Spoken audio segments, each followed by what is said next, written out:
శాంతించాలి. కూర్చోండి,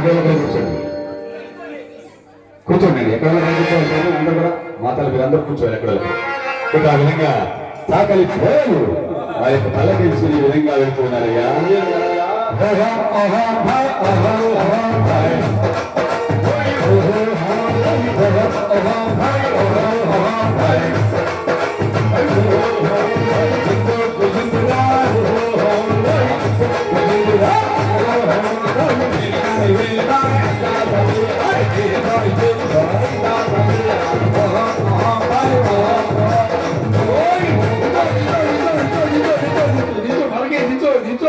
అయ్యా నైరారా ఏమిటయ్యా పల్లకి ఇక్కడ దించాడు చూడమ్మా తిరగదమ్మా.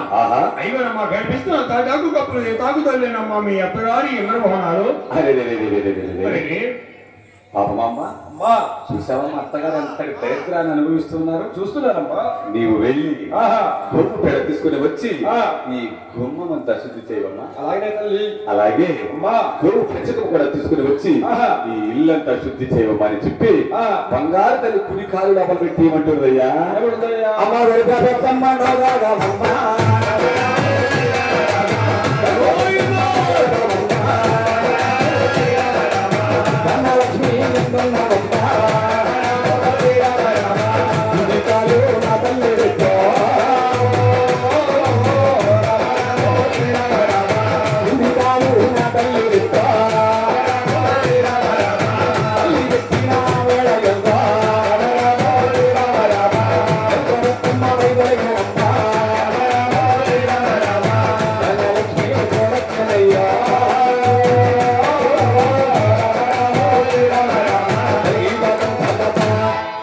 బంగారు తల్లి అడిగి పెట్టిందో తల్లితో పెద్దమ్మ మూట ముళ్ళ సర్దుకొని తడికలు పక్కన వెళ్ళిపోయిందట.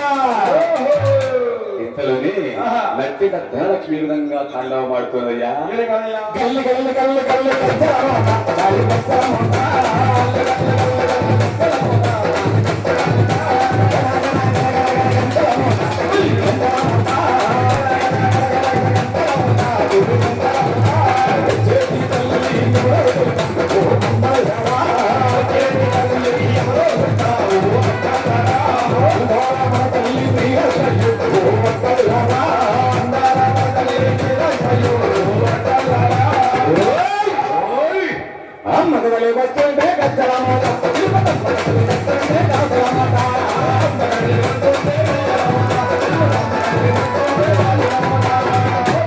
అలా ఎప్పుడైతే బంగారు తల్లను పెట్టిందో నచ్చట ధనలక్ష్మి తాండవ మాడుతోందట.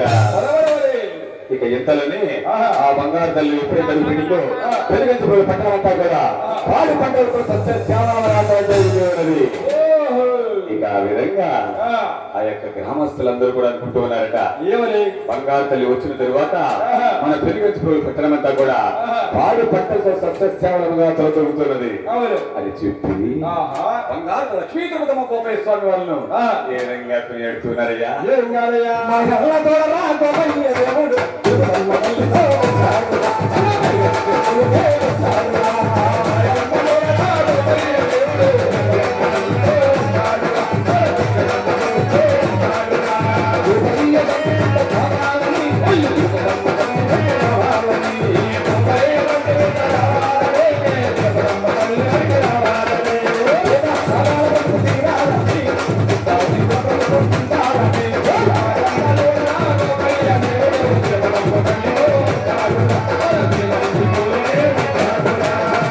అలా కొనియాడుతూ ఉన్నారట. అంతలోనే కృష్ణయ్య గారు వారి పరిస్థితి ఎలా ఉందయ్యా? భవనాలు ఏకంగా కట్టించాడట. 7 ఊళ్ళు కూడా ఏకంగా పరిపాలిస్తూ ఉన్నారట. ఆ తల్లి వస్తూ వస్తూ ఆయన తల్లి గోవులు తీసుకుని రాగా అవి ఆయేటికి పెరిగి 12 తొట్లు జన్ని గోవులయ్యి. అంతలోనే ఆ బంగారు తల్లి వంక ఎంకమ్మ చూసి, నా మేనకొడలు వచ్చాక కదా నాకు ఈ సిరి సంపదలు భోగ వాక్యములు కలిసి వచ్చాది అని చెప్పి ఒక బంగారపు ఉయ్యాలను తయారు చేయించి ఉయ్యాలలో బంగారు తల్లిని కూర్చోబెట్టి ఈ విధంగా ఉయ్యాలు అవుతుందయ్యా.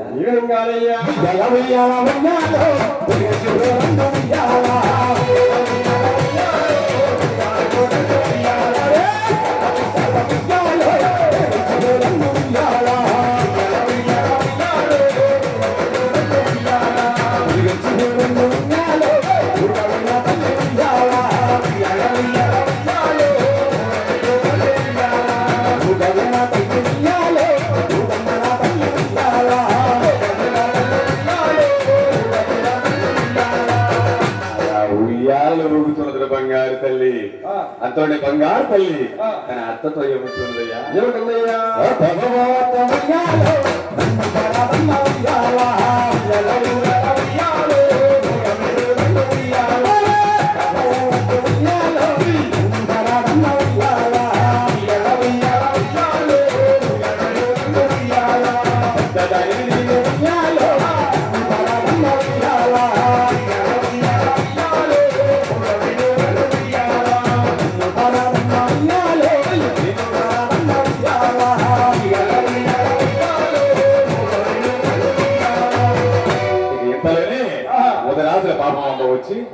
చూడమ్మా తిరుపతి, నేను ఇక్కడికి వచ్చిన దగ్గర నుంచి ఈ పెరుగంచి పురుగులు పట్టడం పాడి పట్టలుగా సత్సంసారంగా చూడగలుగుతున్నది. నేను ఎప్పటి నుంచో తీర్థయాత్రలకు వెళ్ళాలనుకుంటూ ఉన్నాను. నేను తీర్థయాత్రలకు వెళ్ళి వస్తాను, నన్ను దీవించి పంపవమ్మా అన్నదట. అమ్మ పొంగలు పెట్టేవాళ్ళు పోతున్నామ్మా, ఇప్పుడు పొంగలు పెట్టేవాళ్ళు పెట్టిన తల్లి. అంతలోని అలా ఉయ్యాల్లో ఊసిన బంగారు కన్నా ఎవరు చూశారయ్యా? ఎవరు నాయన? తన తోడి కోడల చుప్ప నాటి చంద్రము చూసి ముందుగా ఇంటికి పెద్ద కోడలుగా వచ్చాలి. అవును, నా చేత ఇంటి చాకరీ వంట చాకరీ పెట్టి చాకిరా నిన్నగా మొన్నొచ్చిన తిరుపతమ్మకు బంగారపు ఉయ్యాలలా అని చెప్పి 7 మేడంలోకి వెళ్ళి 7 వాటికి రామోసి వేసిందట.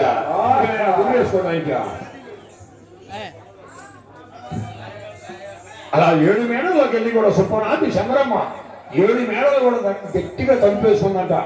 శ్రీనివాసుని ఏ రకంగా ప్రార్థిస్తున్నా చూడు. 7 కొండల వాడ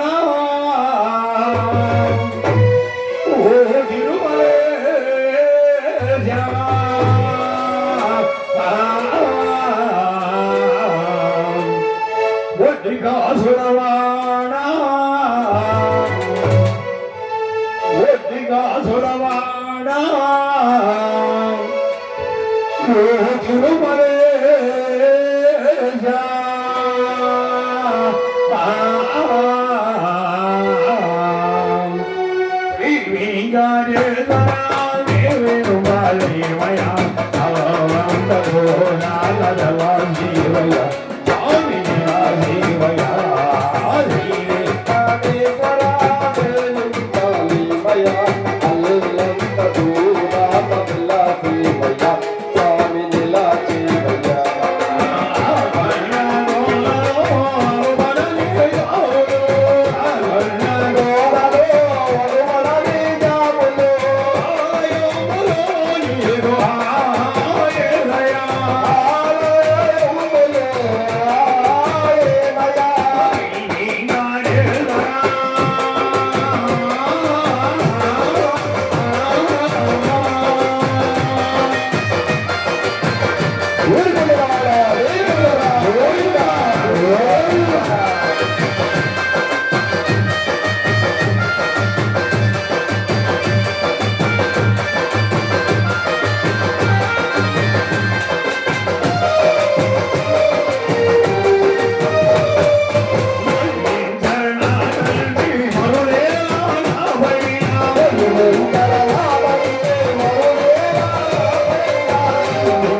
నమః నమో గోవిందాయ నమః అన్నా అయ్యప్ప సంపాటలు పాడరా అయ్యప్ప సంపాటలు వస్తాడు అయ్యప్ప సంపాటలు అల్ల అంతేగాని నమో వెంకటేశాయ నమః నమో శ్రీనివాసాయ నమః అమ్మా నాయనా శ్రీనివాస ఏమిటమ్మా నన్ను అధికంగా ప్రాధాన్యపడుతూ శ్రీనివాస నేనంటే పిలవంగానే ఎంతే ప్రత్యక్షం అయ్యావంటే నేనంటే భయం ఉండాలి లేదా భక్తుని ఎక్కువై ఉన్నాడు భక్తులమ్మా భక్తులంటవా అవును నాయన శ్రీనివాస ఏమిటమ్మా ఇదే పెరిగేది ఇప్పుడు గ్రామంలో నాకు 3 వరములు కావాలి స్వామి 3 వరముల అవును మంచియేగమ్మా మంచి అయితే నీకెందుకు చెడ్డ అయితే నీకెందుకు ఇస్తానని మాట ఇస్తానమ్మా ఇస్తావుగా నీలాంటి భక్తులకి పోతే ఎవరికి ఇస్తానమ్మా మాట తప్పకూడదు స్వామి తప్పను నాయన శ్రీనివాస ఇదే పెరిగేది ఇప్పుడు గ్రామంలో ఎక్కడ కూడా శిల్పి అనేది వరకుండా పోవాలి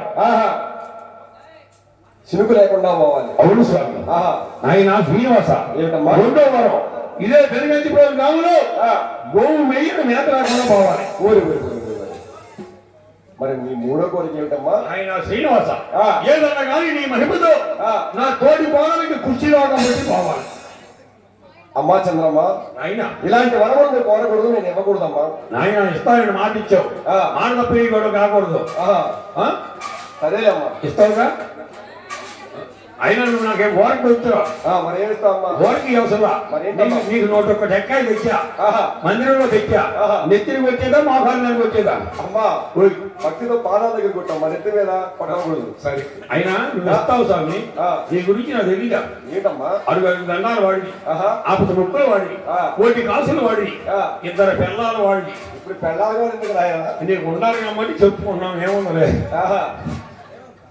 అని చెప్పి శ్రీనివాసుడు కూడా అలా జానిచ్చిందంట శ్రీనివాసుడు అలా భావించాడంట లక్ష్మీ ద్రౌపదమ్మకి అదే పెరిగి అదే చంద్రమ్మకి ఇచ్చాడంట ఆ రోజు నుంచి కూడా పెరిగంటి గ్రామంలో చురుకు అనేది లేదంట అయ్యో గోవు మెయ్యను మేత లేదంట గోవు దాకా నీళ్లు లేవంట గోవులన్నీ కూడా రోజుకి క్షీణించిపోతున్నాయంట 12 మంది చేతగారు పాలగారు చూసి గోపయ్యన్నయ్య ఏ మహాతల్లి మన గ్రామంలో అడుగు పెట్టింది కానీ చురుకు అనేది లేదు గోవులకు నీళ్లు లేక పూలకు పాలు లేక గోవులు అమ్మా అమ్మా అమ్మా వాడుతుంటే నా దేవుడు తగ్గించిపోతున్నానయ్యా అయ్యో అప్పుడు అన్నారంట చేతగారు ఏమని అన్నయ్య ఎవరో చెప్పుకోవడంగా విన్నాం ఏమని ఉత్తరాది మన్యమూలు మేతలు ఉన్నాయంట నువ్వు పోయి చూసి మేతలు పోయింది అన్నయ్య అన్నారంట వాపై స్వామి సాధినంత ధనం కట్టుకుని పులి నుంచి పులి నుంచి ఉత్తరాది మన్యమూలికి వెళ్ళాడంట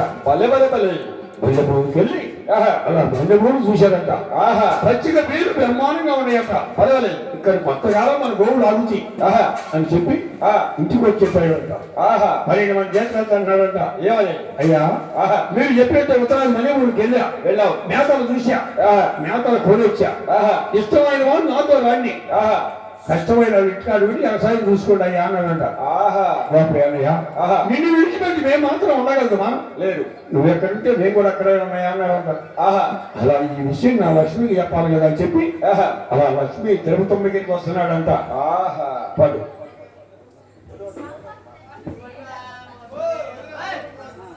అయ్యప్ప సంపాటలు హలో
మరి ఆ శ్రీకృష్ణ పరమాత్మను వేడుకుంటూ సంకల్పితం పడుతున్నామండి.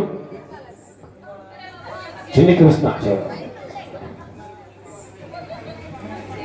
కొంచెం మెచ్చు. చిన్ని కృష్ణ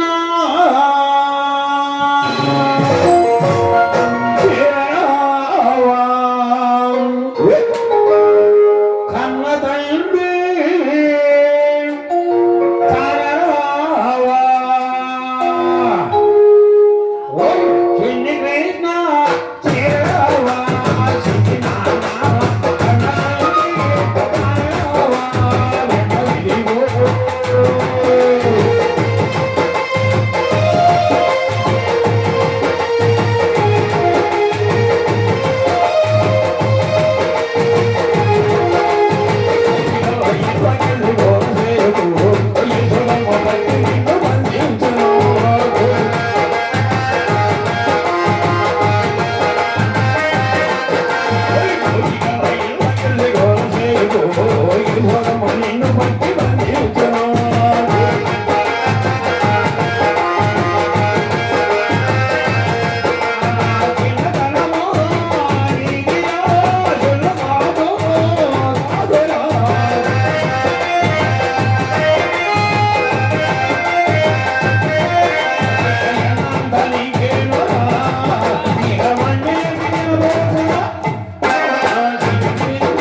తండ్రి కరరావా.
ఇక్కడ నుంచి అమ్మవారు అత్తవారికి వెళ్ళిన తర్వాత అమ్మవారికి కుష్టి వ్యాధి రావడం, పశువుల పాకలోకి ఏడ్చివేయడం, ఆ తర్వాత మీరేట ఒడ్డుకు వెళ్ళడం